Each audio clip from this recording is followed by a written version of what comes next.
GPKB dan Reformasi Holistik, ditulis oleh Christoffel DBM Sianipar. Gereja Punguan Kristen Batak atau GPKB adalah salah satu bukti perjuangan sang reformator Martin Luther. Tujuan reformasi yang dilakukan ialah untuk merubah praktek-praktek kebergerejaan yang tidak sesuai dengan Alkitab. Namun demikian, GPKB yang merupakan mengaku menganut ajaran Luther, masih terjebak dalam situasi konflik dan perpecahan. Konflik yang saya maksud bukan konflik dalam hal fundamental, doktrin ataupun sistematika. Tetapi konflik pemaknaan dan praktek berorganisasi, yang penulis menilai bahwa GPKB sedang di fase labil. Sementara gereja ini akan memasuki usia 1 abad, atau 100 tahun. Kenapa penulis memilih kata labil? Ya, Kamus Besar Bahasa Indonesia menjelaskan, arti labil adalah sifat mudah berubah-ubah, atau tidak kokoh. Lantas pertanyaan berikutnya adalah, siapa yang labil tersebut? Pendeta, ya pendeta adalah sosok yang penulis maksud sebagai labil. Karena merekalah yang gampang berubah, dan tidak kokoh pada tugas panggilan dan praktek kehidupan gereja untuk menjaga kesatuan, keutuhan yang tercantum dalam Tritugas Gereja. Sepanjang yang penulis ketahui dengan bukti dokumen, bahwa mulai tahun 2010 hingga 2023 saat ini, pendeta GPKB terjebak dalam konflik yang mengakibatkan pro kontra atau perpecahan di tengah jemaat. 2010 hingga 2020, GPKB terbagi dua kelompok yakni kelompok Majelis Pusat GPKB dan kelompok Majelis Pusat Sekretariat Bersama Perubahan GPKB. Awal mula konflik hingga berujung dua kelompok di atas adalah karena mutasi terhadap pendeta. Pihak yang satu menganggap mutasi adalah wewenang pimpinan dan konven, sementara pihak lain menilai mutasi tersebut tidak sesuai dengan aturan hasil sinode.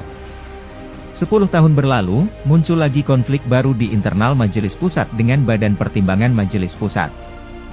Konflik itu kembali dipicu oleh pemutasian salah satu pendeta yang juga adalah anggota Badan Pertimbangan Majelis Pusat. Pihak yang memutasi menilai bahwa perintah mutasi tersebut adalah keharusan, dan pihak yang keberatan menilai perintah mutasi tersebut tidak sesuai aturan hasil sinode. Sehingga pihak Majelis Pusat memberhentikan pendeta yang tidak menjalankan mutasi, dan sebaliknya pihak Badan Pertimbangan Majelis Pusat memberhentikan eporus dan sekjen. Sehingga jemaat kembali ribut dan pro kontra. Tidak lama kemudian, pihak Majelis Pusat melakukan manuver baru yakni menjalin komunikasi dengan pihak Sekretariat Bersama Perubahan GPKB, lalu mendeklarasikan perdamaian mereka dan melaksanakan sinode bersama di Palembang, Sumatera Selatan. Sementara pihak Badan Pertimbangan Majelis Pusat dengan menghimpun jemaat dan melaksanakan sinode di Muara Sumatera Utara. Namun konflik tidak berhenti sampai di sana.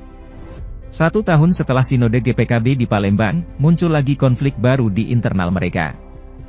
Sehingga beberapa pendeta yang sebelumnya tergabung dalam sinode tersebut akhirnya keluar dan membangun kelompok baru bernama Majelis Bersama, Mabes GPKB. Sehingga tercatat 3 kelompok beserta pimpinannya yang tercipta dalam kurun waktu 13 tahun. Aktor di balik semua konflik ialah pendeta dan aturan-peraturan dijadikan sebagai alasan untuk mewajarkan membangun kelompok baru, dan menentukan pimpinan baru sesuka hati. Inilah nilai kelabilan pendeta yang dimaksud oleh penulis. Lihat, betapa tidak kokohnya pondasi organisasi GPKB.